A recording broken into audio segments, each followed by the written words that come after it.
The medical bay aboard the Terran research vessel Hippocrates hummed with the familiar sound of life support systems and diagnostic equipment. Dr. Elena Vasquez adjusted her neural interface headset and reviewed the incoming transmission from the Zephyrian diplomatic vessel for the third time. The message was brief, but carried implications that made her stomach clench with nervous anticipation. Request immediate medical assistance. Queen Zilthar, gravely injured. Traditional healing methods, ineffective. Will accept human intervention as last resort.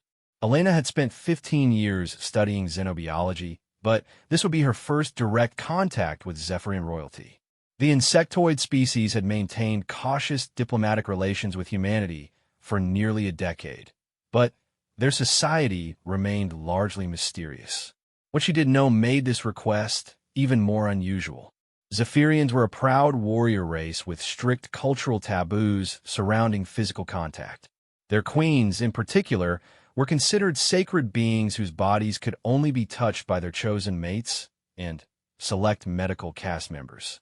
For them to request human assistance meant the situation was truly desperate. Captain Morrison's voice crackled through the comm system.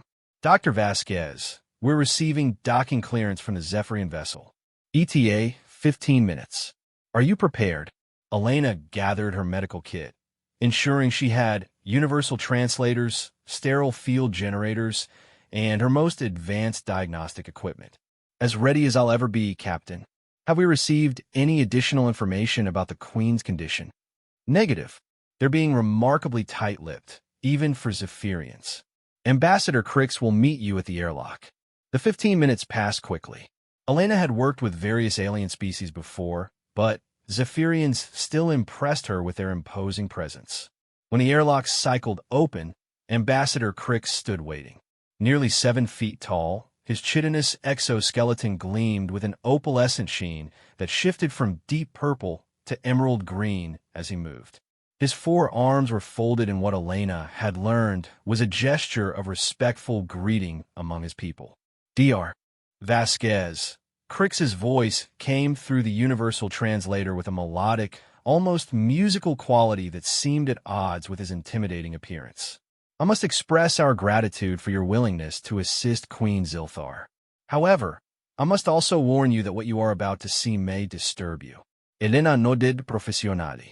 I've seen many types of trauma, Ambassador. I'm prepared for whatever awaits. Crix led her through corridors that seemed to pulse with bioluminescent patterns. The Zephyrian ship was a marvel of biotechnology, with walls that appeared to be living tissue rather than metal or composite materials. The lighting was softer than human vessels, cast in wavelengths that complemented Zephyrian vision. As they walked, Crix explained the situation in hushed tones. 3 days ago, Queen Zilthar was leading a diplomatic mission to the Andromedan Collective. Their ship was attacked by raiders using some form of neural disruptor weapon. The technology is unknown to us, but it appears to target the nervous system directly. They passed through several security checkpoints, each one staffed by increasingly elite-looking Zephyrian warriors. Elena noticed that their chitinous armor became more elaborate and ornate the deeper they went into the ship. Finally, they arrived at massive doors that seemed to be grown rather than constructed. Before we enter, Crix stopped and turned to face Elena. I must inform you of our customs. Queen Zilthar is particular about physical contact. In our society, a queen's body is sacred.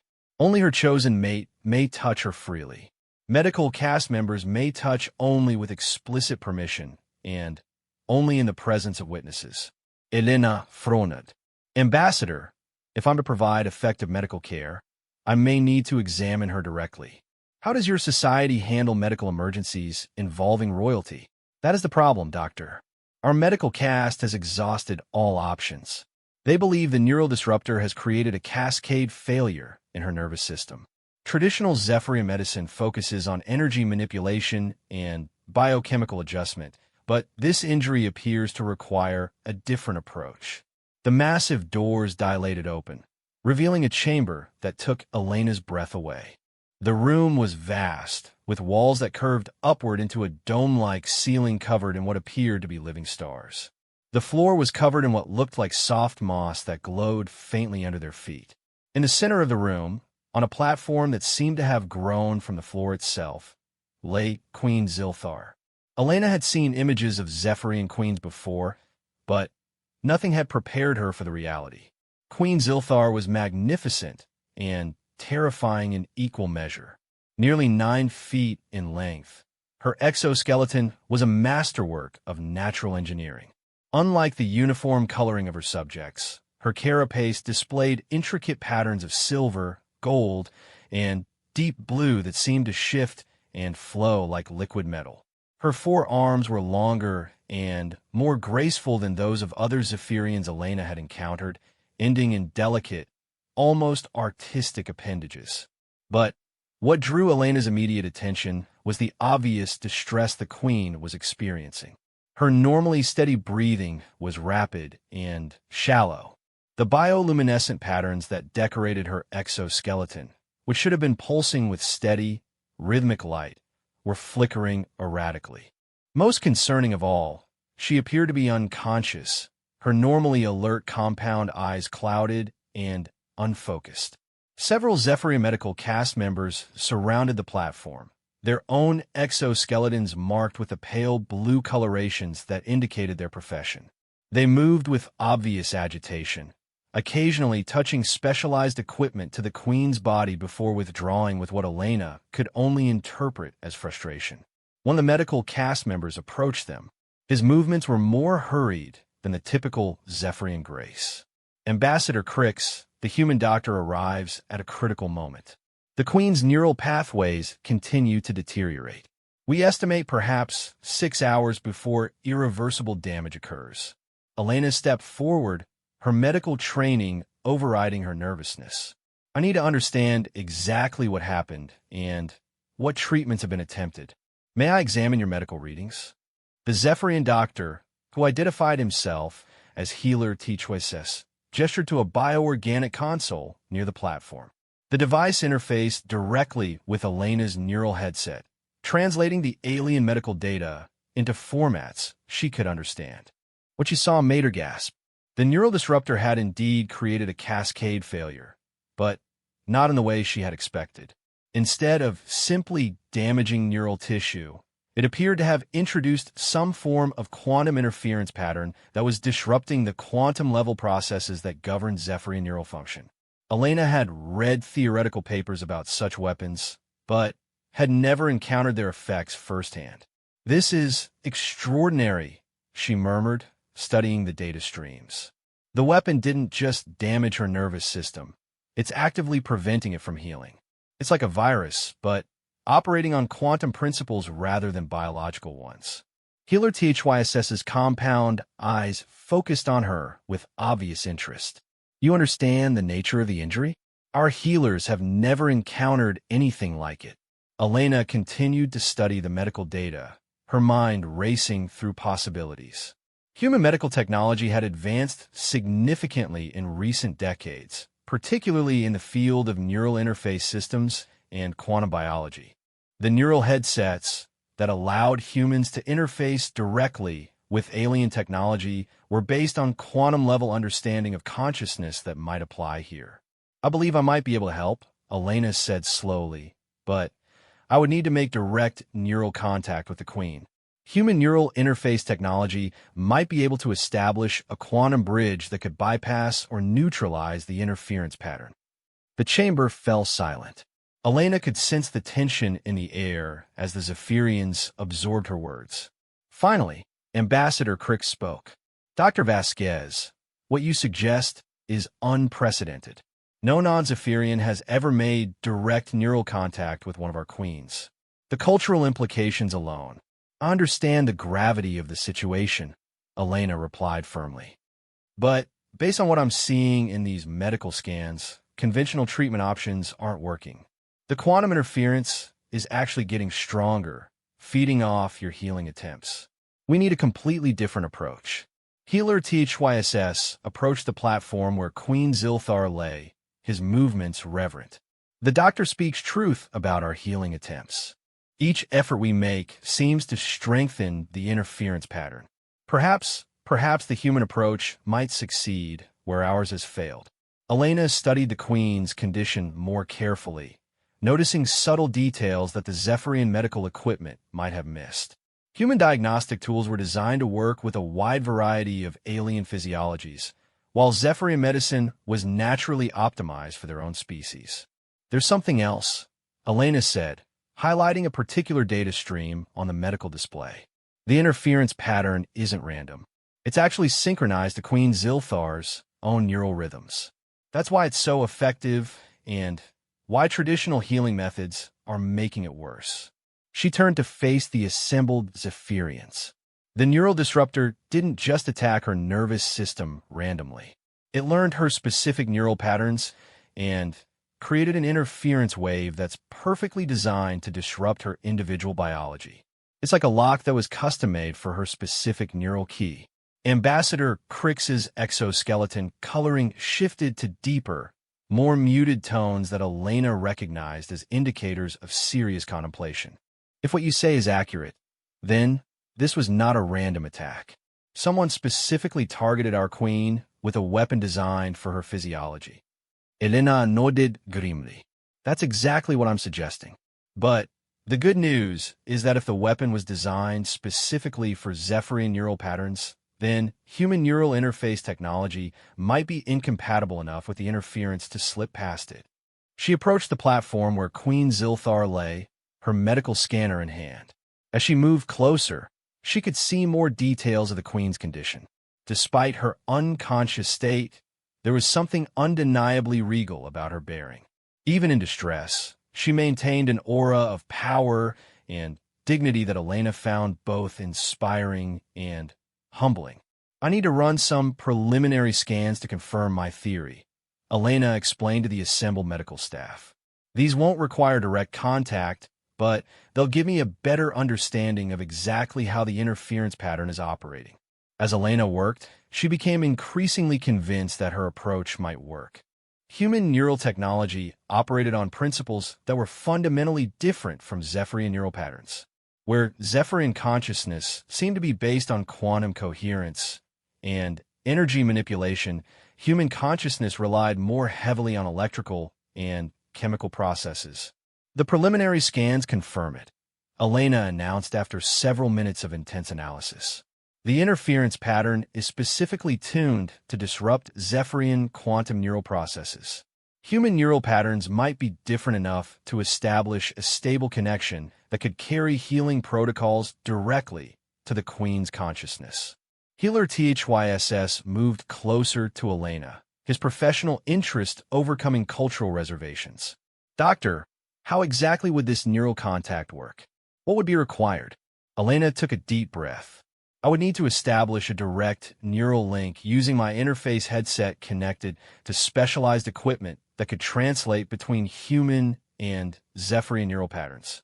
Essentially, I would need to temporarily merge my consciousness with the Queen's to deliver healing algorithms that could neutralize the interference pattern. The implications of what she was suggesting were not lost on anyone in the chamber.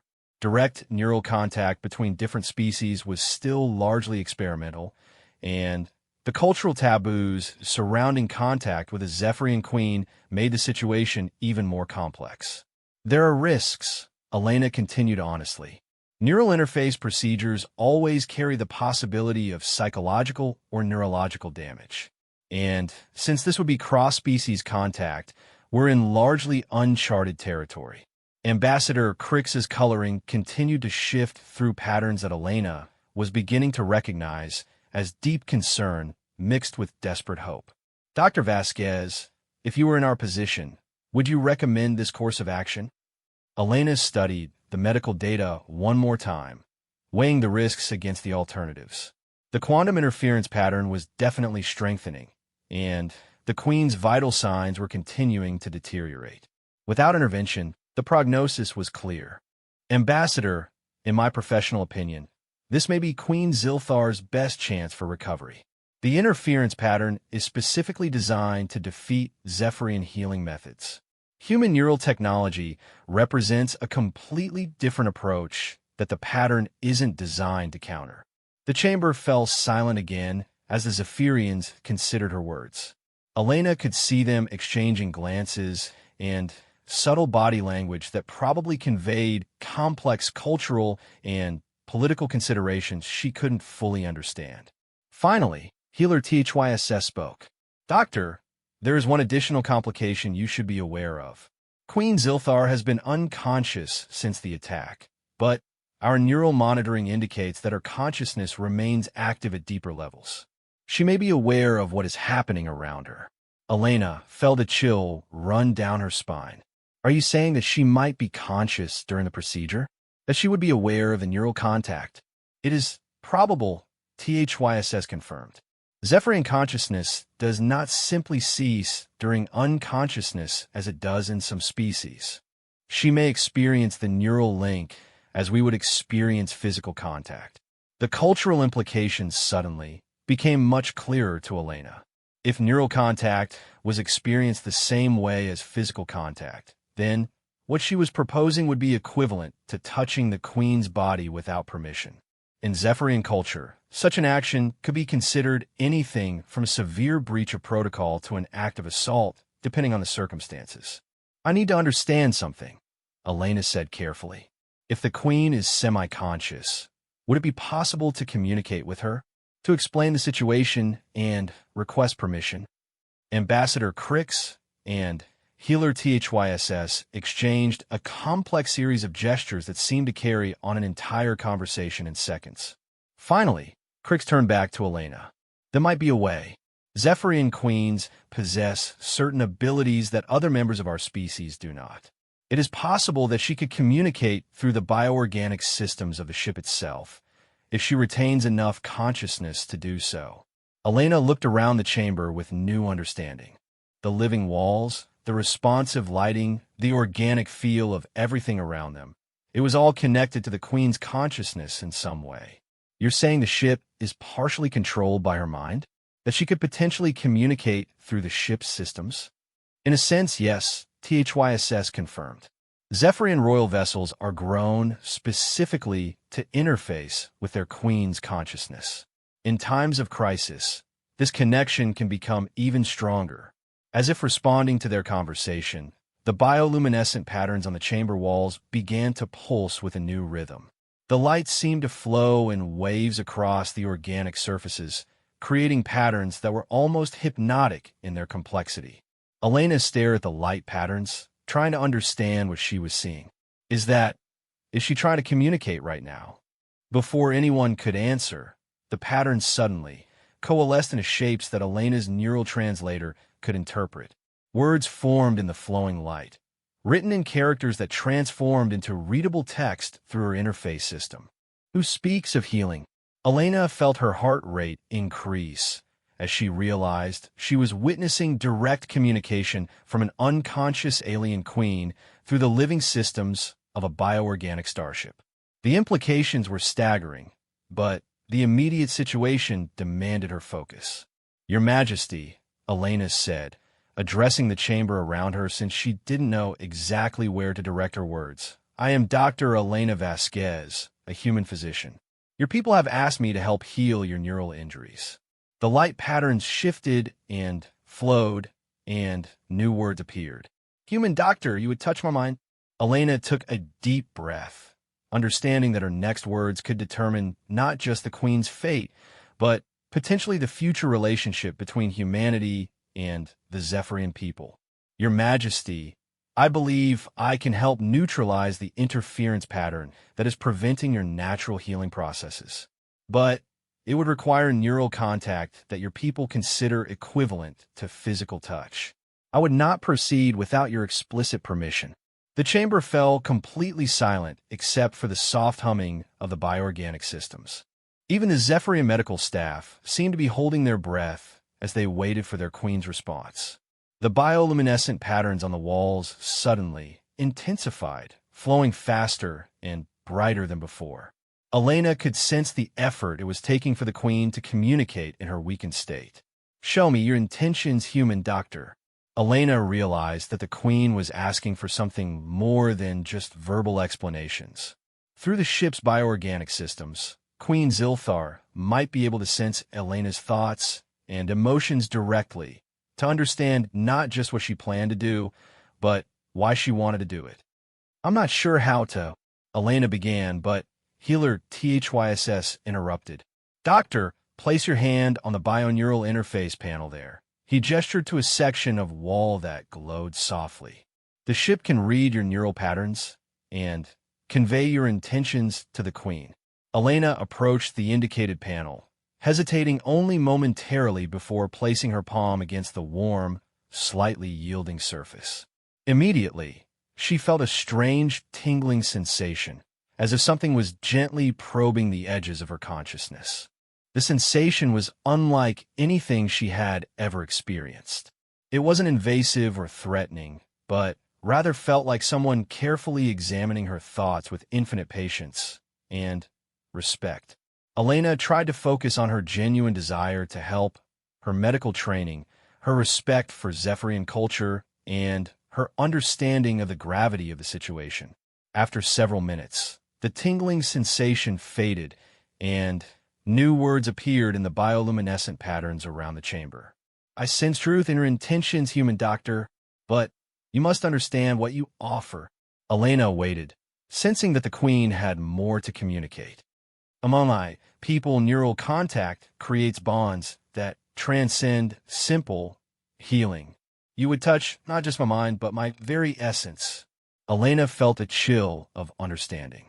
The Queen was warning her that neural contact between their species might create connections that neither of them fully understood or could control. "Your Majesty," Elena said carefully, "I understand that there are risks for both of us. But without intervention, the interference pattern will cause irreversible damage. Are you willing to accept those risks?" The light patterns pulsed rapidly, and Elena could sense the Queen's internal struggle.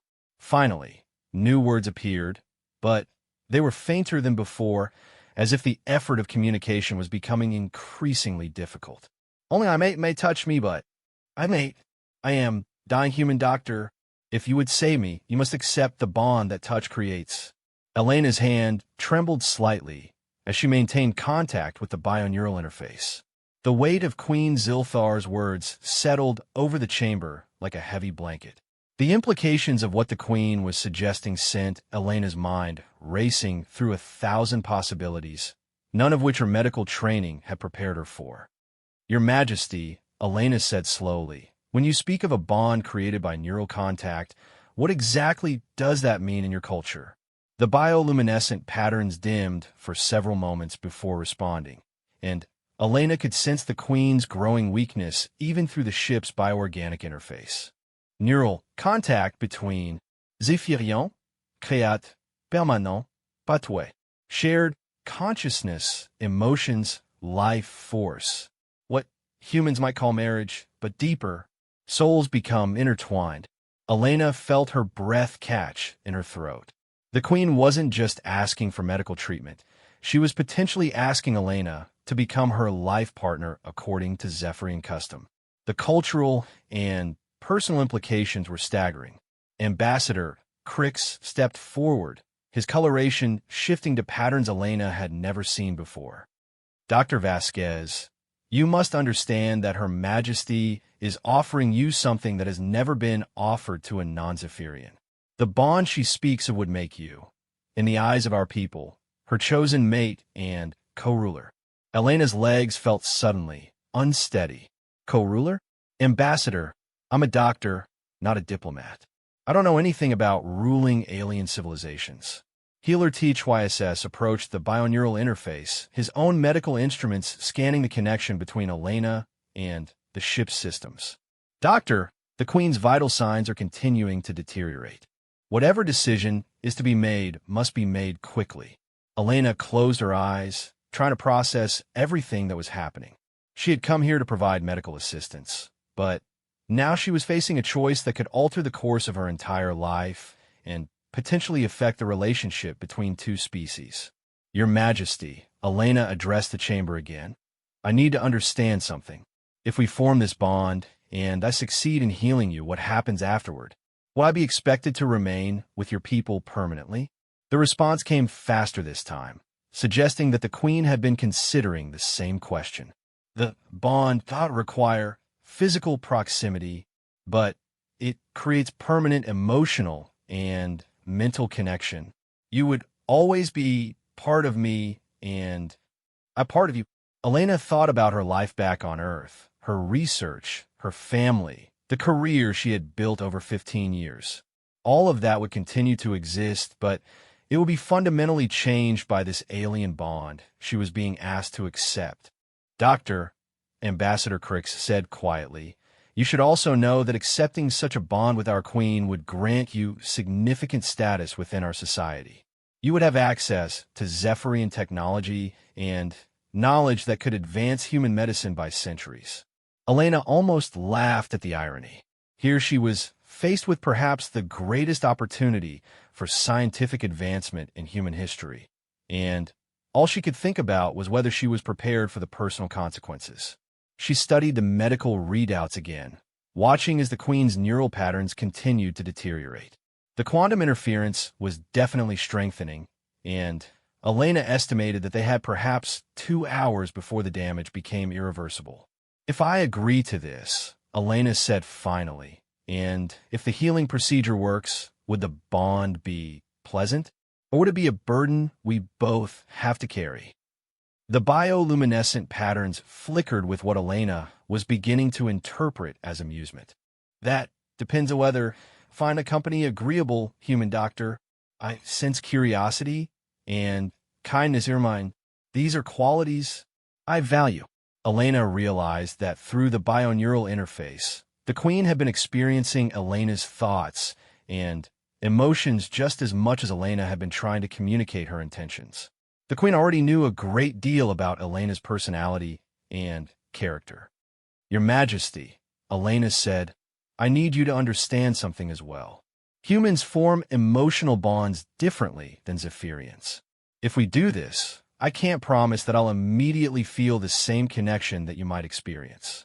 I understand human emotional patterns are different, but the neural bond will help us understand each other in ways that transcend species differences. Elena took a deep breath and made her decision. Your Majesty, I accept your terms. I'll attempt the healing procedure and accept whatever bond is created in the process. The chamber suddenly erupted in activity as the Zephyrian medical staff began preparing equipment for the neural interface procedure. Elena was surprised by how quickly they moved once the decision was made, suggesting they'd been preparing for this possibility even before she arrived. Healer HFY approached Elena with what appeared to be a highly sophisticated bioorganic device that seemed to pulse with its own internal rhythms. Doctor, this is a neural bridge interface specifically designed for cross-species contact. It will allow you to maintain your own consciousness while establishing a connection with Her Majesty's neural pathways. Elena examined the device with professional interest. The technology was clearly far beyond anything humans had developed, incorporating principles of bioengineering that would take human science decades to understand. How exactly does this work? Elena asked as THYSS began attaching the device to her existing neural headset. The interface creates a quantum tunnel between neural patterns, allowing consciousness to flow between individuals while maintaining distinct identity boundaries. In essence, you will be able to think with the Queen's mind while still being yourself. Elena felt the bioorganic device integrating with her neural headset, the alien technology somehow adapting to work with human equipment. The sensation was strange, but not unpleasant, like having a new sense organ slowly awakening. Doctor, Ambassador Crix said formally, before we proceed, I must ask you to state your intentions clearly for our records. Do you willingly accept the neural bond with Queen Zilthar, understanding its permanent nature and cultural significance? Elena looked around the chamber one last time, taking in the assembled Zephyrians, the dying queen, and the bioorganic technology that surrounded her. Everything about the situation was unprecedented, but Her medical training was clear about the ethical obligations involved. I, Dr. Elena Vasquez, willingly accept neural bonding with Queen Zilthar for the purpose of medical treatment, and I accept all cultural and personal consequences of that bonding. As soon as she spoke the words, Elena felt the neural bridge in her face activating. The sensation was unlike anything she had ever experienced, like having her consciousness suddenly expanded to encompass thoughts and sensations that were completely alien, yet somehow familiar. At first, Elena could only sense confusion and pain from the Queen's side of the connection. The quantum interference pattern was actively attacking the Queen's neural pathways, creating cascades of disrupted thoughts and corrupted sensory input. Elena could understand why traditional Zephyrian healing methods had failed. The interference was actively learning and adapting to counter any attempts at repair. But Elena's human neural patterns were completely different from anything the interference had encountered. Where Zephyrian consciousness flowed like energy through quantum channels, human thought moved through electrical and chemical pathways that the interference couldn't readily adapt to. Your Majesty, Elena thought. Directing her consciousness toward the alien mind she could now sense beside her own, I'm going to try to establish a stable pathway that bypasses the interference. The response came not in words, but in direct emotional communication. Elena felt gratitude, hope, and something else that she couldn't quite identify, a warmth that seemed to encompass more than just appreciation for medical assistance. Elena began working with her neural interface to create healing protocols specifically designed to neutralize quantum interference patterns. The process required her to think in ways that were fundamentally different from normal human consciousness, using the Queen's alien neural structure as a template while maintaining her own human perspective. As she worked, Elena became increasingly aware of Queen Zilthar's personality through their shared neural connection. The Queen was intelligent in ways that transcended human understanding, but she was also curious, compassionate, and surprisingly lonely. The responsibilities of leadership had isolated her from normal social connections, leaving her without the close relationships that most sentient beings needed. You have been alone for a long time, Elena observed through their mental connection. Loneliness is the price of leadership among my people. I must remain apart to maintain objectivity and authority. Elena felt a wave of sympathy as she understood the Queen's situation. Even surrounded by loyal subjects, Queen Zilthar had been emotionally isolated by the very position that defined her existence. Among humans, Elena replied, we believe that leaders are more effective when they have strong personal relationships. Isolation often leads to poor decision-making. Perhaps that is why humans are more successful at diplomacy than my people. We excel at warfare, but struggle with cooperation. As Elena continued working on the healing protocols, she found herself learning about Zephyrian society through the Queen's memories and experiences. The warrior culture that humans had observed was only one aspect of a complex civilization that valued honor, artistic achievement, and intellectual advancement alongside military prowess. The healing process was slower than Elena had hoped. The quantum interference pattern was incredibly sophisticated, adapting to her attempts to neutralize it almost as quickly as she could implement new approaches. But Elena had one advantage that the interference couldn't counter: her human intuition and creativity. Instead of trying to overpower the interference directly, Elena began using her connection with the Queen to understand the pattern's underlying logic. She realized that the weapon hadn't just been designed to attack Zephyrian neural pathways. It had been programmed with detailed knowledge of Queen Zilthar's specific neural signature. Your Majesty, Elena communicated urgently, this wasn't a random attack. Someone with intimate knowledge of your personal neural patterns created this weapon specifically for you. Elena felt the Queen's shock and anger through their bond. That would require access to medical records and neural scans. Only a few individuals would have such information. We can worry about identifying the attacker later, Elena replied. Right now, I need to understand how your neural patterns have changed since those records were created. If I can find differences between your current neural signature and what the weapon was programmed to attack, I might be able to exploit those differences. Elena dove deeper into the Queen's consciousness, experiencing memories and sensations that spanned decades of alien existence. She witnessed the Queen's childhood education, her assumption of royal responsibilities, her decisions during times of war and peace, her private moments of doubt and triumph. Through it all, Elena began to understand how the Queen's neural patterns had evolved over time. Like all sentient beings, Queen Zilthar's consciousness had changed through experience, but the interference pattern was based on older neural mapping that didn't account for recent developments.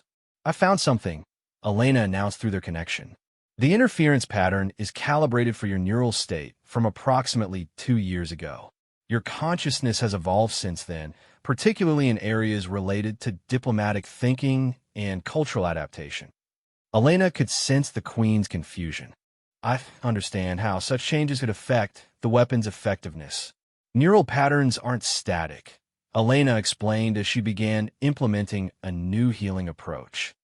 They change based on our experiences and learning. The diplomatic missions you've led recently have literally rewired parts of your brain, creating new neural pathways that the interference pattern isn't programmed to attack. Elena began using these newer neural pathways as foundations for rebuilding the damaged sections of the Queen's consciousness. It was delicate work, requiring her to essentially rebuild alien thought processes using human understanding of neuroplasticity and Zephyrian quantum consciousness principles. As she worked, Elena became increasingly aware of the bond forming between them.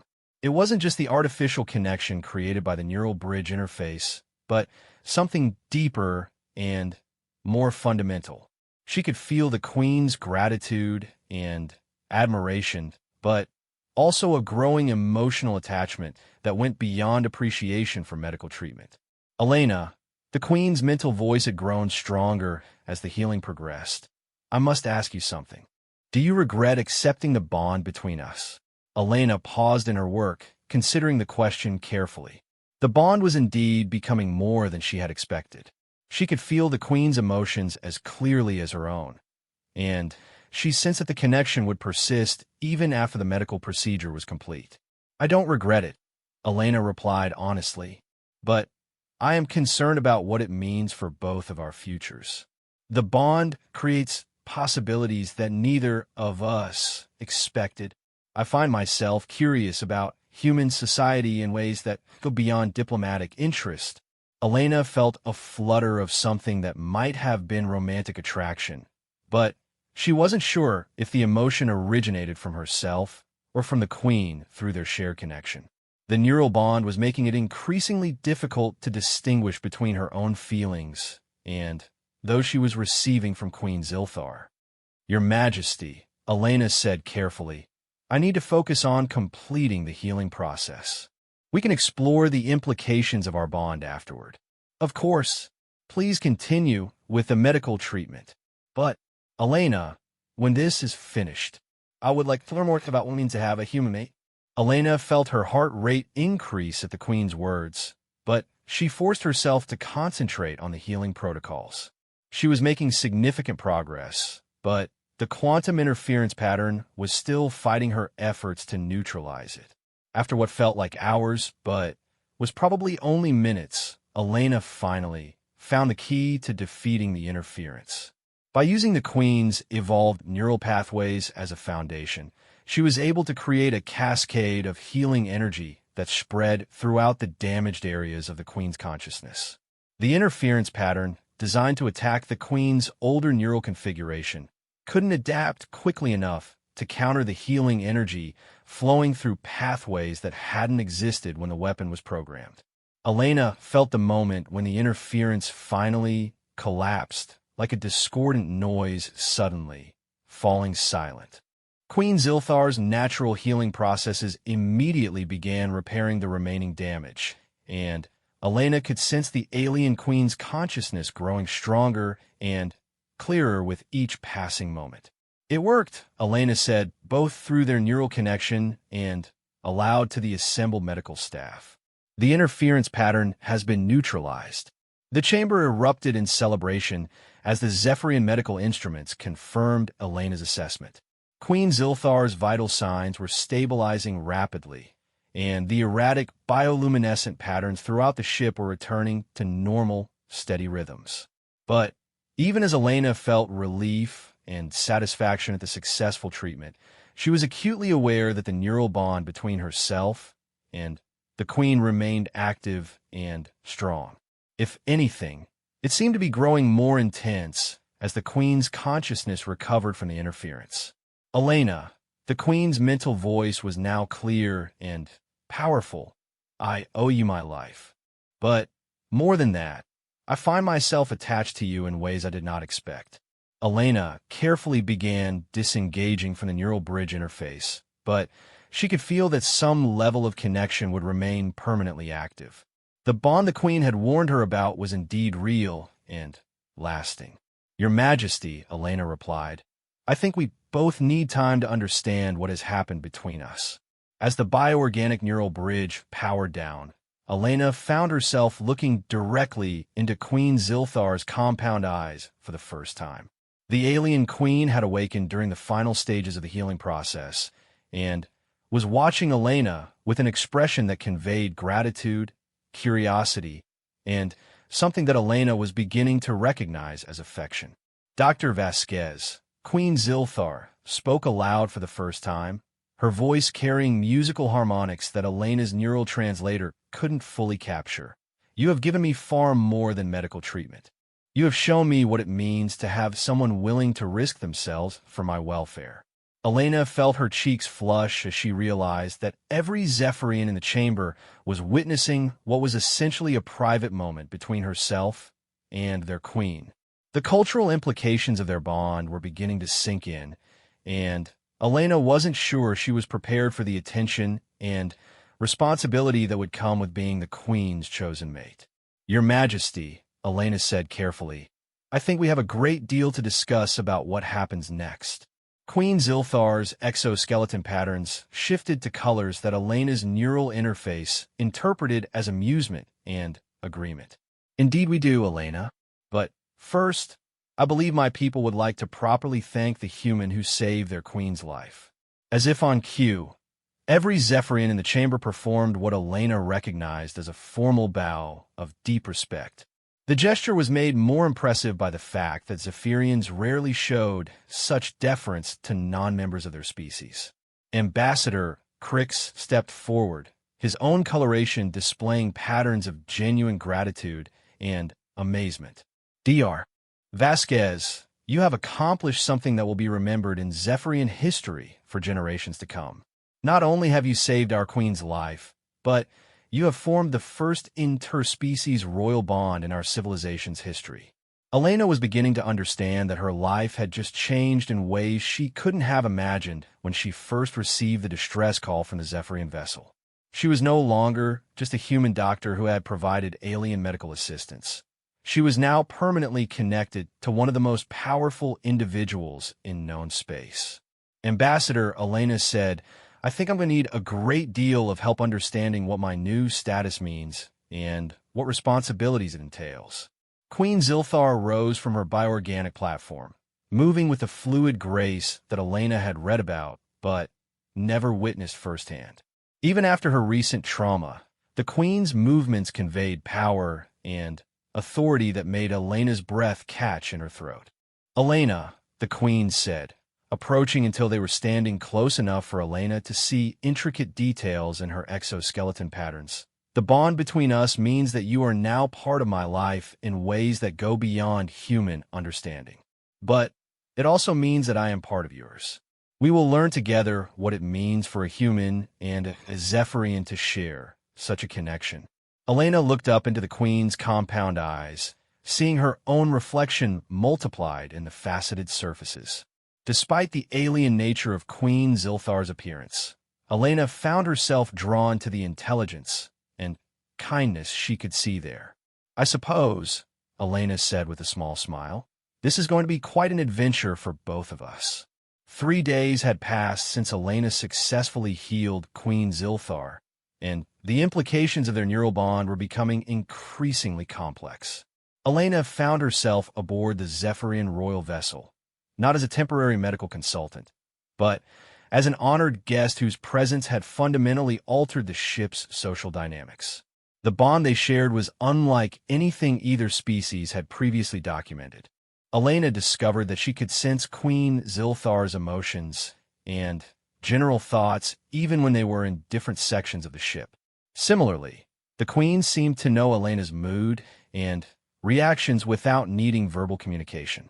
Elena was working in the temporary laboratory that had been prepared for her when she felt a familiar warmth in her consciousness, the mental presence that had become as recognizable as her own heartbeat.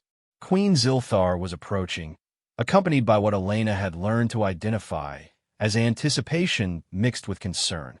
"Elena," the Queen's voice carried through the chambers by organic communication systems before she physically arrived, "I have received communications from both your government and mine regarding our situation."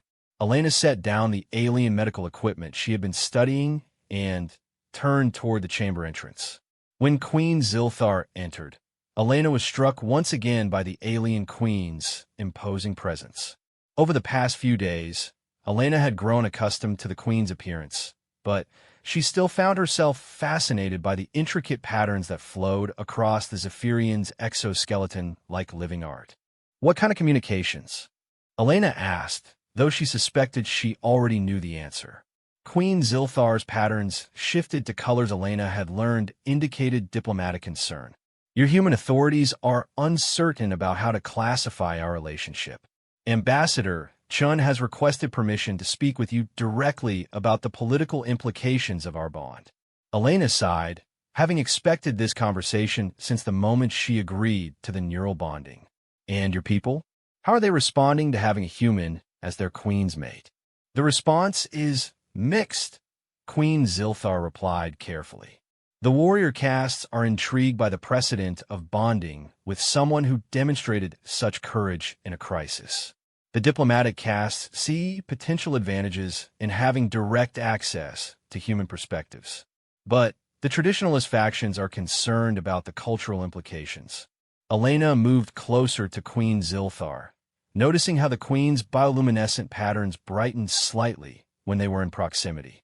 Through their bond, Elena could sense that this was an involuntary response that Queen Zilthar found both pleasant and mildly embarrassing. "Zilthar," Elena said, using the Queen's name without formal title for the first time, "we need to talk about what we both actually want from this bond. Not what our respective governments expect, not what cultural traditions dictate, but what feels right to us as individuals." The Queen's patterns shifted to what Elena had learned indicated surprise and appreciation. "You are the first person in decades to address me by name alone. Even my closest advisors maintain formal protocols."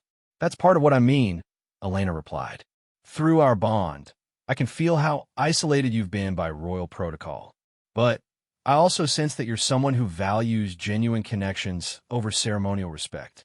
Queen Zilthar moved to what Elena had come to think of as her favorite spot in the laboratory, a bioorganic growth that had shaped itself into something resembling a chair, but perfectly contoured to the Queen's anatomy. As she settled into position, her patterns displayed what Elena recognized as thoughtful contemplation. "Elena, I must confess something. When I initially offered the bonding, it was purely a medical necessity. I was dying, and you represented my only chance for survival. But as our connection has deepened, I find myself curious about what a genuine relationship between us might involve." Elena felt a flutter of emotion through their bond, something that might have been the alien equivalent of nervous attraction. It was strange to experience romantic feelings filtered through such an alien consciousness, but Elena found the sensation oddly endearing. "I'm curious about the same thing," Elena admitted. "But we're dealing with challenges that no couple in history has ever faced. We're from different species, different cultures, different worlds. And now both our governments are treating our personal relationship as a diplomatic issue. Through their neural connection, Elena could sense Queen Zilthar's amusement at the term couple.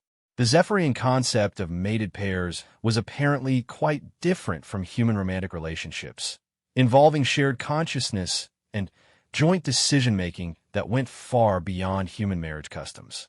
Perhaps, Queen Zilthar suggested, we should approach this as we would any other unprecedented situation through careful observation and experimentation. Elena raised an eyebrow. Are you suggesting we treat our relationship as a scientific study? In a sense, yes. We could establish parameters for how we want our bond to develop, test different approaches to balancing our individual needs with our shared connection, and evaluate the results. Elena couldn't help but smile at the thoroughly logical approach to romance. You know, that's probably the most Zephyrian proposal I've ever heard. Systematic analysis applied to emotional relationships. And you find this approach appealing? Queen Zilthar's patterns displayed what Elena was beginning to recognize as hopeful uncertainty. Actually, I do. It's practical and honest, which is more than most human relationships can claim. Their conversation was interrupted by Ambassador Crix's arrival, his coloration displaying patterns that Elena had learned indicated urgent diplomatic concerns. Your Majesty, Dr. Vasquez, I apologize for the interruption, but we have received a priority communication from the Andromedan Collective regarding the attack on Queen Zilthar's diplomatic vessel. Elena felt Queen Zilthar's emotional response through their bond, a mixture of anger and grim satisfaction. Have they identified the attackers? More than that, Your Majesty. They have captured the raiders and recovered the weapon that was used against you.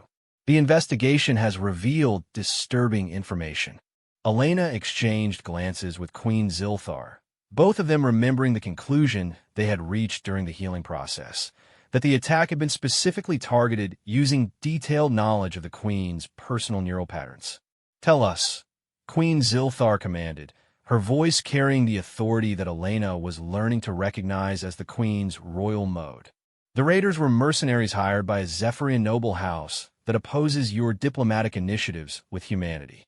The neural disruptor weapon was provided by someone with access to your private medical records. Elena felt shock and betrayal flow through their bond, followed quickly by calculating anger. Queen Zilthar's emotional responses were intense in ways that human feelings rarely achieved, but they were also remarkably controlled and focused.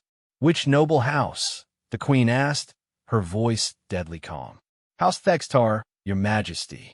Specifically, Lord Commander Vexthal, your former military advisor who was dismissed last year for opposing the human alliance. Elena watched Queen Zilthar's patterns shift through colors she had never seen before.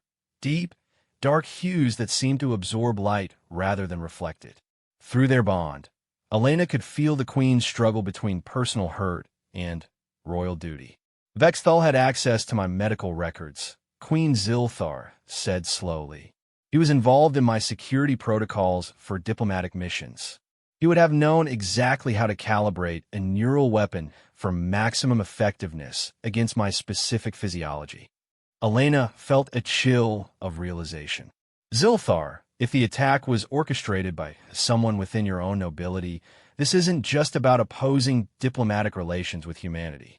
This was an assassination attempt designed to prevent our alliance from moving forward. Ambassador Crix's patterns confirmed Elena's assessment. The Andromedan investigators believe that House Thextar intended to kill Queen Zilthar and install a more traditional ruler who would reject human diplomatic overtures. Elena watched Queen Zilthar process this information, feeling through their bond the complex mixture of emotions the revelation generated. There was anger, certainly, but also a deep sadness at the betrayal by someone she had once trusted. Your Majesty, Elena said carefully, what does Zephyrian law prescribe for attempted regicide and treason? Death, Queen Zilthar replied without hesitation. For Vexthal himself and any family members who participated in or supported the conspiracy. Elena felt uncomfortable with the harsh nature of Zephyrian justice, but she also understood through their bond that Queen Zilthar was not speaking from a desire for revenge. The queen viewed the prescribed punishment as a necessary deterrent to prevent future attacks on the royal family. However, Queen Zilthar continued, "As your mate, Elena, you now have a voice in such decisions. Zephyrian royal bonds mean that significant political choices are made jointly." Elena realized that she was being asked to participate in decisions that could result in the execution of several Zephyrians. The responsibility was overwhelming, but she also understood that her response would set important precedents for how human Zephyrian cooperation might develop. "What alternatives exist under your legal system?" Elena asked. "Are there options other than execution?" Ambassador Crix consulted his bioorganic data interface before responding. The royal prerogative allows for exile, forced labor, or assignment to penal military service. But such alternatives are rarely used for crimes of this magnitude. Elena could feel Queen Zilthar's curiosity about how Elena would approach the situation. Through their bond, Elena sensed that the queen was genuinely interested in Elena's perspective rather than simply following diplomatic protocols. "Among humans," Elena explained, "we have learned that mercy can sometimes be more politically effective than harshness. If Vexthal and his conspirators were publicly tried, convicted, and then granted clemency in recognition of our new alliance, it might demonstrate that human influence brings positive changes to Zephyrian society." Elena felt Queen Zilthar's surprise and growing interest in the suggestion. The concept of using mercy as a political tool was apparently not common in Zephyrian thinking. "You believe that sparing their lives would strengthen rather than weaken our position?" Queen Zilthar asked. "I think it would show your people that our bond brings new perspectives that benefit everyone. It would also demonstrate that you're secure enough in your authority to be merciful to those who challenged it." Ambassador Crix's patterns displayed what Elena interpreted as diplomatic fascination. Dr. Vasquez raises an interesting point. A public demonstration of human influence clemency could indeed strengthen support for the alliance. Queen Zilthar was quiet for several minutes, and Elena could sense through their bond that the queen was considering not just the immediate political implications, but the long-term effects of establishing precedents for how their joint decision-making would work. "Elena," Queen Zilthar said finally, "your suggestion has merit, but it also carries risks.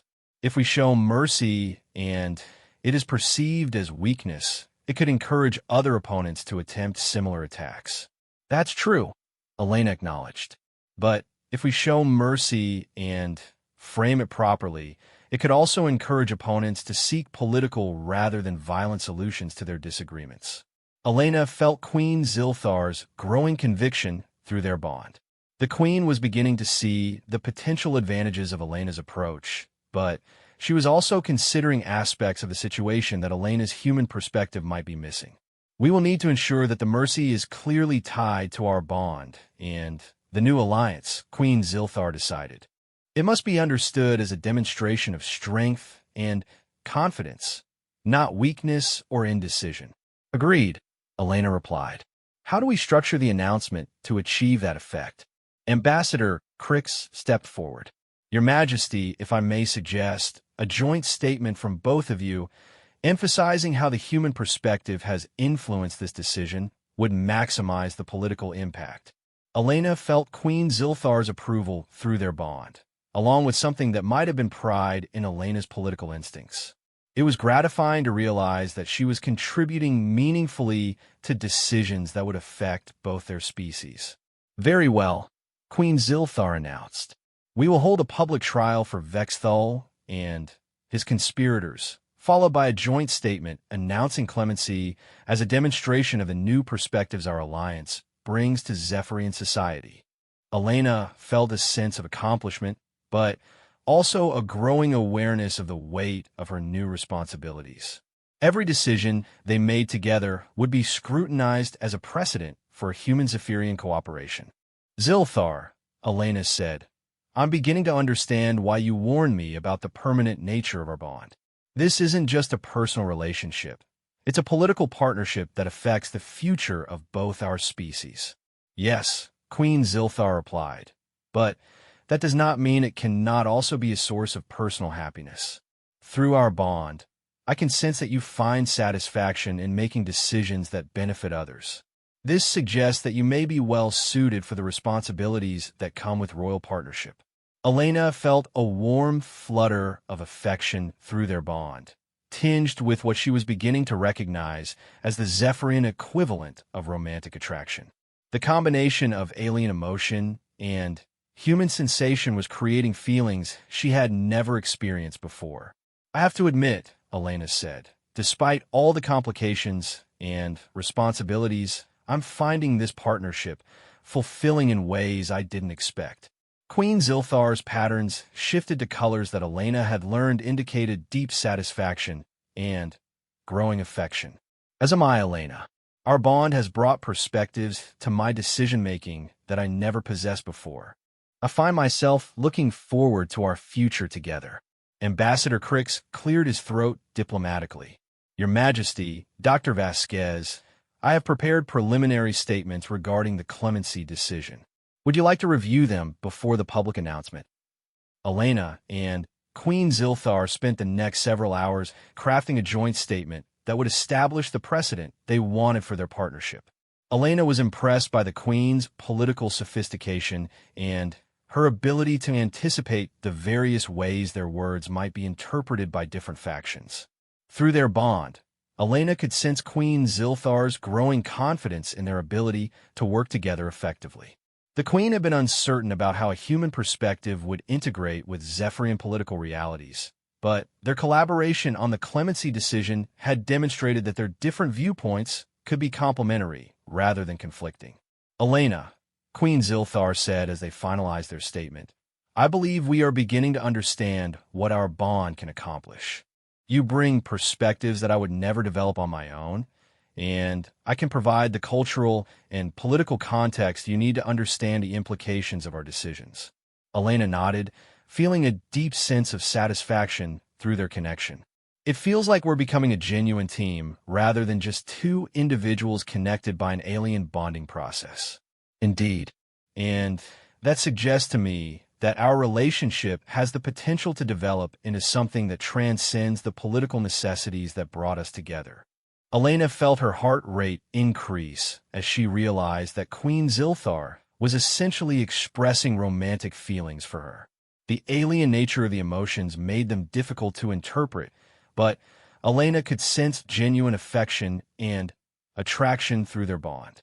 Zilthar, Elena said carefully, are you saying that you're beginning to care for me as an individual beyond our political partnership? Queen Zilthar's patterns shifted to colors that Elena had never seen before, soft, warm hues that seemed to pulse with gentle rhythms. Yes, Elena, through our bond, I have come to know you in ways that go far beyond professional respect. I find myself drawn to your curiosity, your compassion, your willingness to challenge assumptions. These are qualities I value not just in a political partner, but in a life companion. Elena felt a rush of emotion that seemed to come from both her own human heart and the alien consciousness she shared with Queen Zilthar. The combination was overwhelming, but not unpleasant, like experiencing love for the first time while also remembering it through someone else's entirely different emotional framework.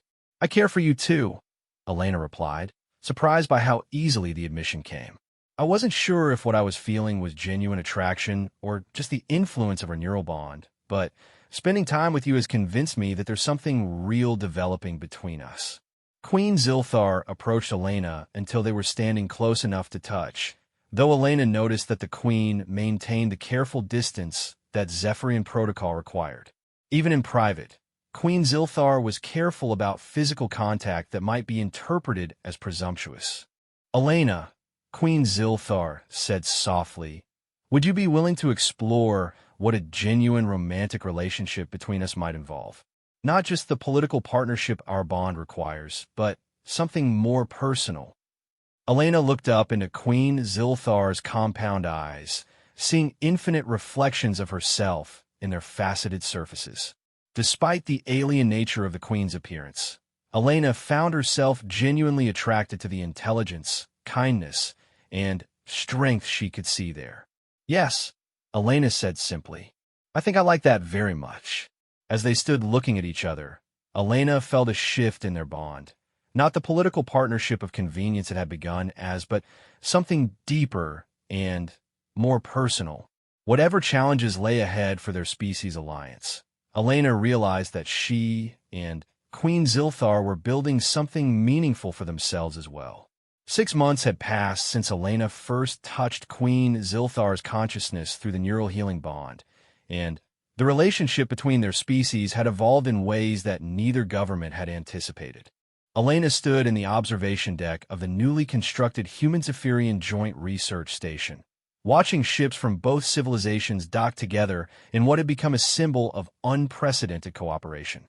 The station itself was a marvel of combined engineering, human technology integrated seamlessly with Zephyrian bioorganic systems. Elena had played a crucial role in its design, serving as a bridge between human technical approaches and Zephyrian biological methodologies. The result was a facility that felt alive while maintaining the precision and efficiency the human engineers demanded. Elena felt Queen Zilthar's presence approaching through their bond long before the Queen entered the observation deck. Over the months, their connection had deepened into something that transcended the emergency medical circumstances of its creation. They had learned to communicate through thoughts and emotions in ways that made verbal conversation seem almost redundant. "The morning reports are encouraging," Queen Zilthar said as she joined Elena at the viewport. "3 more Zephyrian noble houses have formally endorsed the alliance, and your human colleagues have made breakthrough discoveries in bioship technology." Elena smiled, sensing the satisfaction and pride in Queen Zilthar's mental tone. "Your people are remarkable students. Dr. Martinez told me yesterday that Zephyrian researchers have advanced our understanding of organic computing by decades in just 6 months." Through their bond, Elena could feel Queen Zilthar's amusement at the comment. The Queen had initially been skeptical about intellectual exchange with humans, but the results had exceeded her most optimistic expectations. "I believe," Queen Zilthar said, "that we have successfully demonstrated something important to both our species. Cooperation produces results that neither of us could achieve alone." Elena nodded, watching a human cargo vessel dock with precision next to a Zephyrian bioship that seemed to flow into position like a living creature. The contrast between their technologies had initially seemed like an insurmountable barrier, but it had instead become a source of innovative solutions. "Elena," Queen Zilthar continued, "I have received a communication from your Earth government that I wanted to discuss with you privately." Elena turned from the viewport, noticing that Queen Zilthar's bioluminescent patterns were displaying colors she had learned indicated important but delicate subjects. "What kind of communication?" "They have offered you a position as the first human ambassador to the Zephyrian royal court. It would formalize your role as a diplomatic liaison and provide you with official authority to negotiate agreements between our species." Elena felt her pulse quicken. The offer represented recognition of her unique position, but it also carried implications that made her nervous. "And how do you feel about having me serve as Earth's official representative?" Through their bond, Elena sensed Queen Zilthar's complex emotional response. There was pride in Elena's accomplishments, satisfaction at the recognition she was receiving, but also a trace of concern about how formal diplomatic status might affect their personal relationship. "I believe you would excel in such a position," Queen Zilthar replied carefully. "You understand both our cultures in ways that no previous diplomat has achieved. But I am curious about whether you want such responsibilities." Elena considered the question seriously. When she had first agreed to treat Queen Zilthar's injuries, she had been thinking only of medical obligations. Now, she was being offered the opportunity to shape the future relationship between 2 major galactic civilizations. I think I do want it, Elena said slowly. But only if we can structure the role in ways that don't compromise our personal bond. I don't want to become just another diplomatic protocol between us.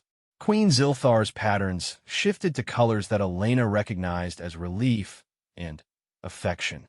That concern had occurred to me as well, but I believe we can address it through careful definition of your various roles.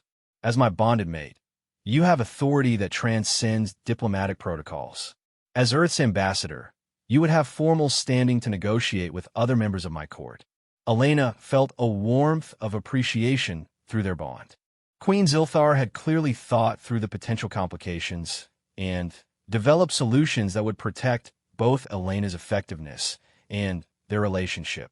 There's something else, Elena said. If I accept the ambassadorial position, it would mean staying permanently in Zephyrian space rather than returning to Earth for periodic assignments. Would that trouble you?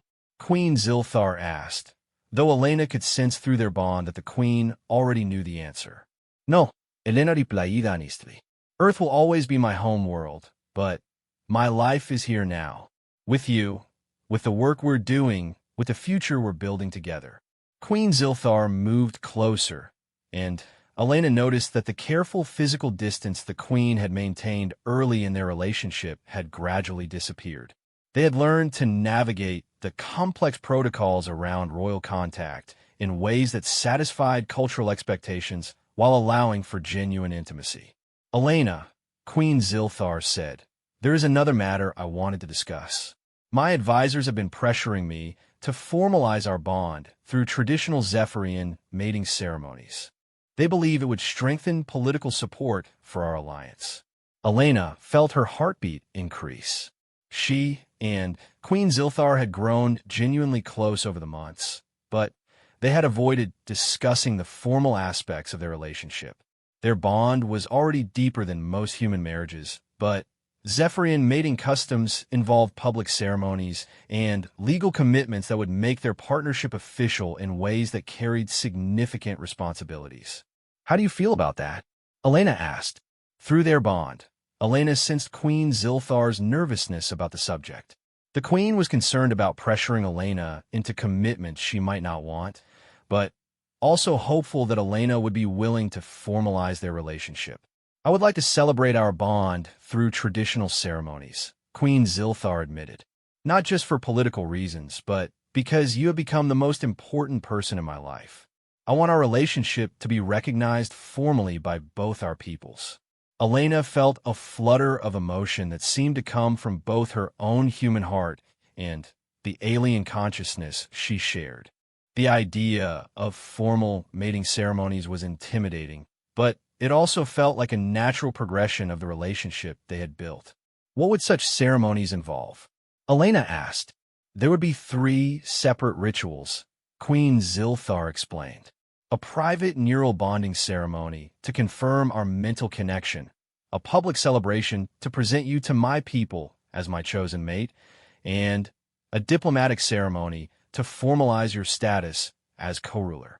Elena's breath caught at the final item. Co-ruler? Zilthar, I'm not sure I'm prepared for that level of responsibility. Queen Zilthar's patterns shifted to colors that indicated gentle amusement.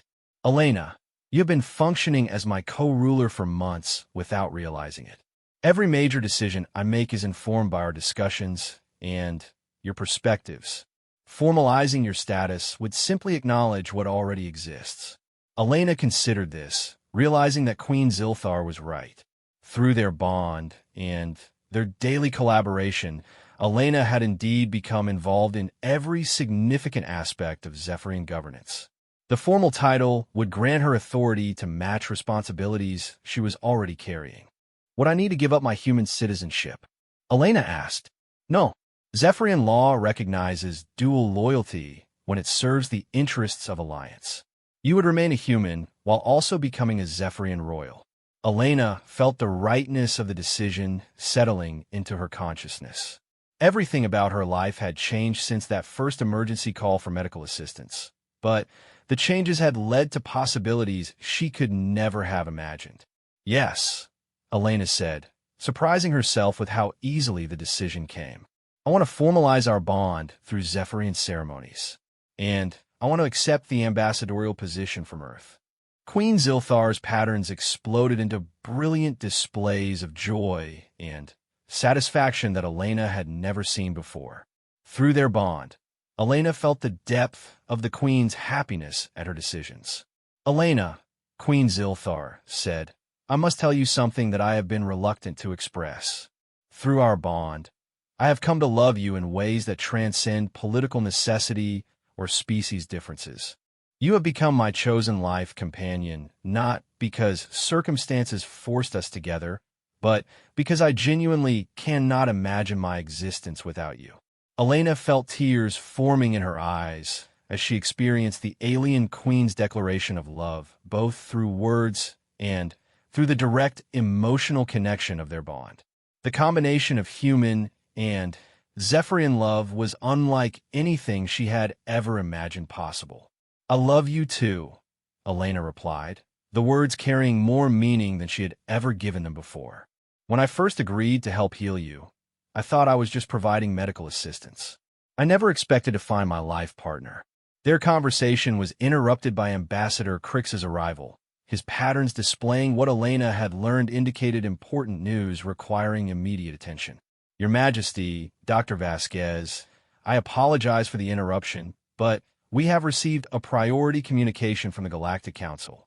They are requesting a formal presentation about human Zephyrian cooperation as a model for other interspecies alliances." Elena exchanged glances with Queen Zilthar, both of them recognizing the significance of the request. The Galactic Council rarely took interest in bilateral relationships unless they saw potential for broader applications. "What exactly are they requesting?" Queen Zilthar asked. "A joint presentation to the full council, demonstrating how our alliance has produced benefits that neither species could achieve independently. They are particularly interested in the technological innovations and the unique decision-making processes you have developed." Elena felt Queen Zilthar's excitement through their bond. The opportunity to present their alliance as a model for galactic civilization was exactly the kind of recognition that could solidify their political achievements. "When is this presentation scheduled?" Elena asked. 6 weeks from now, at the Council's orbital headquarters near the Galactic Core.